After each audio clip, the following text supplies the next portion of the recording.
আমার ভাইয়েরা, আমার বন্ধুগণ, হযরত আইয়ুব আলাইহিস সালামকে বিশাল রাজ্য দান করেছিলেন আল্লাহ রাব্বুল আলামিন। ইবলিস বলল, আল্লাহ, এত সম্পদ, এত লোক লস্কর যদি আমারও থাকতো, আমি সিজদায় পড়ে থাকতাম। আইয়ুব নবী একটু বেশি বেশি তোমাকে ডাকে, এত সুখে থাকলে তো ডাকে মানুষ। আল্লাহ বললেন, তাই নাকি? আল্লাহ বললেন, তুমি তো চেনো না, এই পৃথিবীতে যাদেরকে নবুয়ত দিয়েছি, রিসালাত দিয়েছি, দুনিয়ার কোন শক্তিকে তারা ভয় পায় না। আল্লাহ পাক বলেছেন সূরা আহজাব আয়াত নম্বর হচ্ছে 39। আল্লাহ বলছেন, আল্লাযীনা ইউবাল্লিগুনা রিসালাতিল্লাহি ওয়া ইয়াখশাউনাহু ওয়া লা ইয়াখশাউনা আহাদান ইল্লাল্লাহ। নবুয়ত আর রিসালাতের দায়িত্ব দিয়ে যেই পুরুষদেরকে আমি পৃথিবীতে প্রেরণ করেছি, এই পুরুষেরা দুনিয়ার কোন শক্তিকে ভয় পেত না। রক্ত চক্ষুকে উপেক্ষা করে তারা শুধু ভয় পেত একজনকে, তিনি কে? আল্লাহ তাআলা। প্রিয় ভাইরা, আইয়ুব নবী হঠাৎ করে ঘুম থেকে উঠে শোনে তার সমস্ত ফসলি জমি নষ্ট হয়ে গেছে, ফল ফসল সব নষ্ট। আবার শুনলেন তার সমস্ত সৈন্যবাহিনী পরাজিত হয়ে বাড়ি আসতেছে। আবার শুনলেন তার বাচ্চা কাচ্চাগুলি অতিষ্ঠ হয়ে গেছে তার উপরে। আল্লাহর রহমতের হাত যখন বান্দার উপর থেকে উঠে যায়, বিশ্বাস করেন দুনিয়ার কোনো কিছু দিয়ে ওই রহমত আর ফেরত আনা যায় না। হুজুর সাল্লাল্লাহু আলাইহি ওয়াসাল্লাম মদিনায় সাহাবীদের সামনে কথা বলতেছিলেন, দাঁড়ানো ছিলেন জাবির বিন সামুরা একটা খুঁটির সাথে হেলান দিয়া। হুজুর বললেন, জাবির বিন সামুরা, তুমি কিছু বলবে নাকি? হযরতে জাবির বিন সামুরা, ভাইরা আমার, আপনারা যারা নেতৃত্ব চান, আপনারা যারা কর্তৃত্ব চান, সমাজের নেতা হতে চান, এটা আপনাদের জন্য শিক্ষণীয় একটা হাদিস। জাবির বিন সামুরা দাঁড়ানো, হুজুর বলতেছেন কিছু বলবে নাকি? হযরত জাবির বিন সামুরা হুজুরের দিকে তাকায় মাথা নাড়িয়ে বলতেছেন, ইয়া রাসূলুল্লাহ, আমি চাই, আমি একটু কথা বলতে চাই। হুজুর বললেন, জবাব তুমি বলতে পারো। জাবির বিন সামুরা বলতেছেন, ইয়া রাসূলুল্লাহ, যদি মনে কিছু না করেন, হুজুর আপনি যেহেতু রাষ্ট্রপতি, রাষ্ট্রের একটা গুরুত্বপূর্ণ পদ আমার একটু দেন। হুজুর আমাকে একটা পদে অধিষ্ঠিত করেন, আমি একটু ভালো থাকি। আল্লাহর নবী হযরতে জাবির বিন সামুরা যুবক সাহাবীর দিকে তাকিয়ে চেহারাটা মলিন করে তিনি বলতে লাগলেন, লা তাসআলিল ইমারা, খবরদার, রাষ্ট্রীয় কোন পদ মুসলমানদের জন্য চেয়ে নেওয়া জায়েজ নাই। কোন পদ চেয়ে নেওয়া জায়েজ নাই।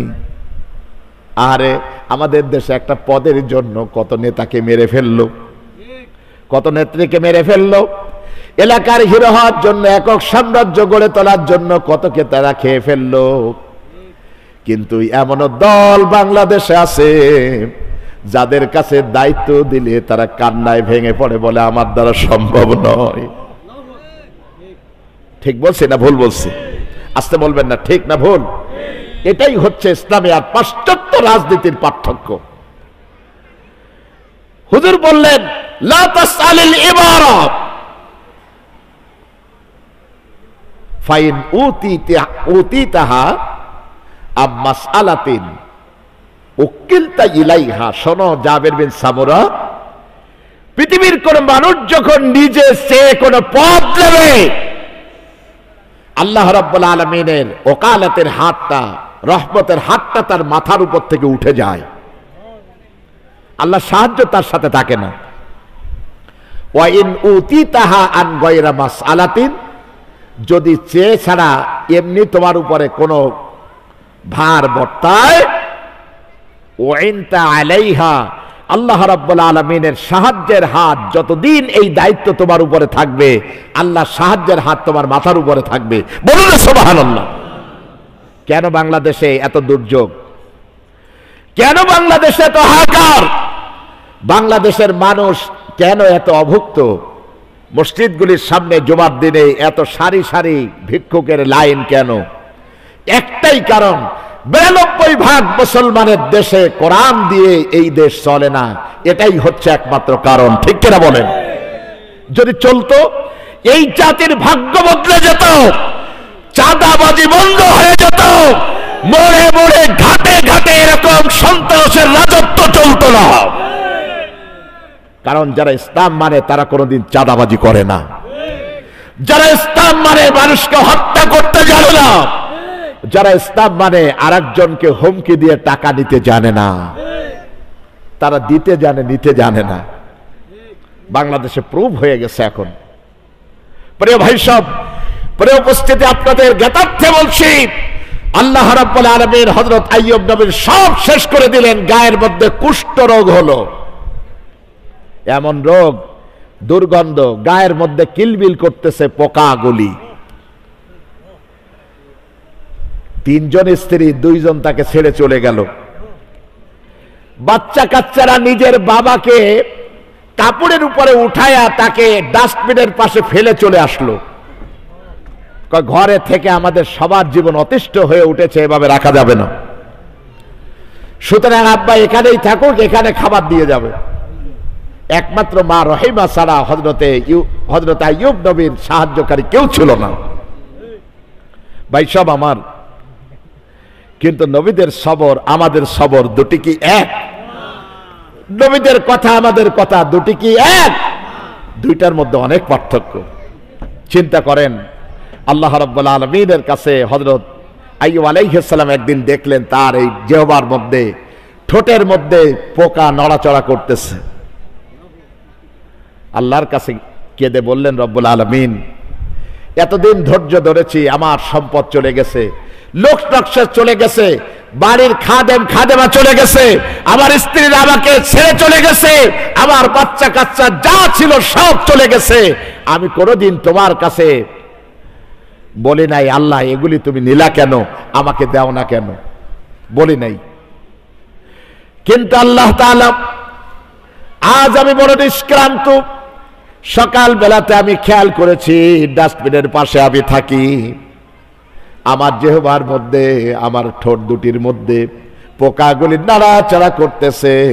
ও দয়াময় মালিক, মেহেরবানি করো তুমি আমার উপরে। যদি এই পোকাগুলি আমার 2টা ঠোঁট এবং একটা জিহ্বাকে কেটে ফেলে, আল্লাহ তুমি যে আমার সুন্দর আল্লাহ, তোমার নামটা আমি কেমন করে উচ্চারণ করব? কারণ আমার ঠোঁট নাই, আমার জিহ্বা নাই, তোমার নামটা আমি উচ্চারণ করতে পারবো না। সব চলে গেছে, কিচ্ছু বলবো না। আল্লাহ তুমি মেহেরবানি করে আমার ঠোঁট দুটি, আমার জিহ্বাটা অক্ষুণ্ণ রাখো। আল্লাহ পোকার হাত থেকে এগুলিকে বাঁচাও, যেন তোমার নামটা আমি নিতে পারি। পরীক্ষা দেখছেন কেমন? আমার ভাইয়েরা, আমার বন্ধুগণ, হযরত আইয়ুব আলাইহিস সালামকে বিশাল রাজ্য দান করেছিলেন আল্লাহ রাব্বুল আলামিন। ইবলিস বলল, আল্লাহ এত সম্পদ, এত লোক লস্কর যদি আমারও থাকতো, আমি সেজদায় পড়ে থাকতাম। আইয়ুব নবী একটু বেশি বেশি তোমাকে ডাকে, এত সুখে থাকলে তো ডাকে মানুষ। আল্লাহ বললেন, তাই নাকি? আল্লাহ বললেন, তুমি তো চেনো না, এই পৃথিবীতে যাদেরকে নবুয়ত দিয়েছি, রিসালাত দিয়েছি, দুনিয়ার কোন শক্তিকে তারা ভয় পায় না। আল্লাহ পাক বলেছেন সূরা আহজাব আয়াত নম্বর হচ্ছে 39।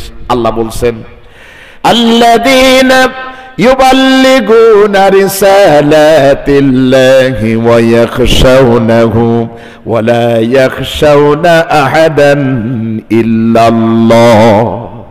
নবুয়ত আর রিসালাতের দায়িত্ব দিয়ে যেই পুরুষদেরকে আমি পৃথিবীতে প্রেরণ করেছি, এই পুরুষেরা দুনিয়ার কোন শক্তিকে ভয় পেত না। রক্ত চক্ষুকে উপেক্ষা করে তারা শুধু ভয় পেত একজনকে, তিনি কে? আল্লাহ তাআলা।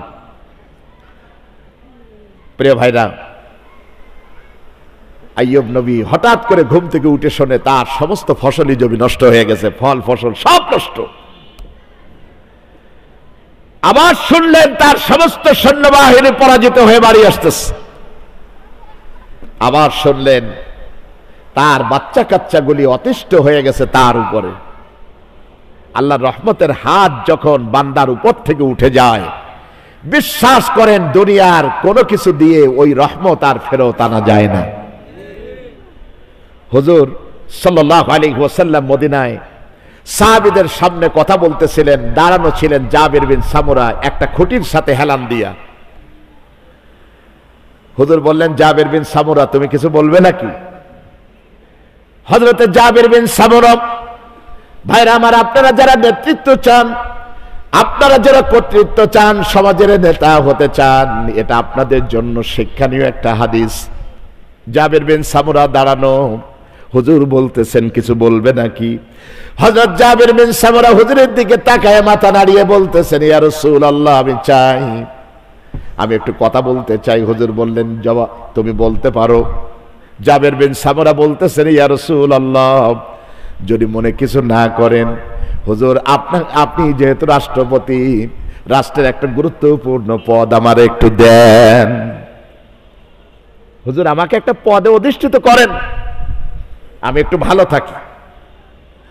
আল্লাহর নবী হযরতে জাবির বিন সামুরা যুবক সাহাবীর দিকে তাকিয়ে চেহারাটা মলিন করে তিনি বলতে লাগলেন, লা তাসআলিল ইমারা, খবরদার রাষ্ট্রীয় কোন পদ মুসলমানদের জন্য চেয়ে নেওয়া জায়েজ নাই। কোন পদ চেয়ে নেওয়া জায়েজ নাই। আরে আমাদের দেশে একটা পদের জন্য কত নেতাকে মেরে ফেললো, কত নেত্রীকে মেরে ফেললো, এলাকার হিরো হওয়ার জন্য, একক সাম্রাজ্য গড়ে তোলার জন্য কতকে তারা খেয়ে ফেললো। কিন্তু এমনও দল বাংলাদেশে আছে যাদের কাছে দায়িত্ব দিলে তারা কান্নায় ভেঙে পড়ে, বলে আমার দ্বারা সম্ভব নয়। ঠিক বলছি না ভুল বলছি? আসতে বলবেন না, ঠিক না ভুল? এটাই হচ্ছে ইসলামী আর পাশ্চাত্য রাজনীতির পার্থক্য। হুজুর বললেন, লা তাসআলিল ইমারা ফাইন উতিতাহা আম মাসআলাতিন উকিলতা ইলাইহা। শোনো জাবির বিন সামুরা, পৃথিবীর কোন মানুষ যখন নিজে সে কোন পদ নেবে, আল্লাহ রাব্বুল আলামিনের ওকালতের হাতটা, রহমতের হাতটা তার মাথার উপর থেকে উঠে যায়। আল্লাহ সাহায্য তার সাথে থাকে না। ওয়া ইন উতিতাহা আন গায়রা মাসআলাতিন, যদি চেয়ে ছাড়া এমনি তোমার উপরে কোনো ভার বর্তায়, ওয়াইনতা আলাইহা, আল্লাহ রাব্বুল আলামিনের সাহায্যের হাত যতদিন এই দায়িত্ব তোমার উপরে থাকবে, আল্লাহ সাহায্যের হাত তোমার মাথার উপরে থাকবে। বলুন সুবহানাল্লাহ। কেন বাংলাদেশে এত দুর্যোগ? কেন বাংলাদেশে এত হাহাকার? বাংলাদেশের মানুষ কেন এত অভুক্ত? মসজিদগুলির সামনে জুমার দিনে এত সারি সারি ভিক্ষুকের লাইন কেন? একটাই কারণ, 92% মুসলমানের দেশে কোরআন দিয়ে এই দেশ চলে না। এটাই হচ্ছে একমাত্র কারণ। ঠিক কিনা বলেন? যদি চলতো, এই জাতির ভাগ্য বদলে যেত, চাঁদাবাজি বন্ধ হয়ে যেত, মোড়ে মোড়ে ঘাটে ঘাটে এরকম সন্ত্রাসের রাজত্ব চলতো না। কারণ যারা ইসলাম মানে তারা কোনোদিন চাঁদাবাজি করে না। যারা ইসলাম মানে মানুষকে হত্যা করতে জানে না। যারা ইসলাম মানে আরেকজনকে হুমকি দিয়ে টাকা নিতে জানে না। তারা দিতে জানে, নিতে জানে না। বাংলাদেশে প্রুভ হয়ে গেছে এখন। প্রিয় ভাই সব, প্রিয় উপস্থিতি, আপনাদের জ্ঞাতার্থে বলছি, আল্লাহ রাব্বুল আলামিন হযরত আইয়ুব নবীর সব শেষ করে দিলেন। গায়ের মধ্যে কুষ্ঠ রোগ হলো, এমন রোগ, দুর্গন্ধ, গায়ের মধ্যে কিলবিল করতেছে পোকাগুলি। 3 জন স্ত্রী, 2 জন তাকে ছেড়ে চলে গেল। বাচ্চা কাচ্চারা নিজের বাবাকে কাপড়ের উপরে উঠায়া তাকে ডাস্টবিনের পাশে ফেলে চলে আসলো। ঘরে থেকে আমাদের সবার জীবন অতিষ্ঠ হয়ে উঠেছে, এভাবে রাখা যাবে না। সুতরাং আব্বা এখানেই থাকুক, এখানে খাবার দিয়ে যাবে। একমাত্র মা রহিমা ছাড়া হযরত আইয়ুব নবীর সাহায্যকারী কেউ ছিল না। ভাই সব আমার, কিন্তু নবীদের সবর আমাদের সবর দুটি কি এক? নবীদের কথা আমাদের কথা দুটি কি এক? দুইটার মধ্যে অনেক পার্থক্য। চিন্তা করেন, আল্লাহ রাব্বুল আলামিনের কাছে হযরত আইয়ুব আলাইহিস সালাম একদিন দেখলেন তার এই জিহ্বার মধ্যে, ঠোঁটের মধ্যে পোকা নড়াচড়া করতেছে। আল্লাহর কাছে কেঁদে বললেন, রব্বুল আলামিন, এতদিন ধৈর্য ধরেছি, আমার সম্পদ চলে গেছে, লোক নকশা চলে গেছে, বাড়ির খাদেমা চলে গেছে, আমার স্ত্রীরা আমাকে ছেড়ে চলে গেছে, আমার বাচ্চা কাচ্চা যা ছিল সব চলে গেছে। আমি কোনোদিন তোমার কাছে বলি নাই, আল্লাহ এগুলি তুমি নিলা কেন, আমাকে দাও না কেন, বলি নাই। কিন্তু আল্লাহ তাআলা, আজ আমি বড় নিষ্ক্রান্ত। সকাল বেলাতে আমি খেয়াল করেছি ডাস্টবিনের পাশে আমি থাকি, আমার জিহ্বার মধ্যে, আমার ঠোঁট দুটির মধ্যে পোকাগুলি নাড়াচাড়া করতেছে। ও দয়াময় মালিক, মেহেরবানি করো তুমি আমার উপরে। যদি এই পোকাগুলি আমার দুইটা ঠোঁট এবং একটা জিহ্বাকে কেটে ফেলে, আল্লাহ তুমি যে আমার সুন্দর আল্লাহ, তোমার নামটা আমি কেমন করে উচ্চারণ করব, কারণ আমার ঠোঁট নাই, আমার জিহ্বা নাই, তোমার নামটা আমি উচ্চারণ করতে পারবো না। সব চলে গেছে, কিচ্ছু বলবো না। আল্লাহ তুমি মেহেরবানি করে আমার ঠোঁট দুটি, আমার জিহ্বাটা অক্ষুণ্ণ রাখো। আল্লাহ পোকার হাত থেকে এগুলিকে বাঁচাও, যেন তোমার নামটা আমি নিতে পারি। পরীক্ষা দেখছেন কেমন?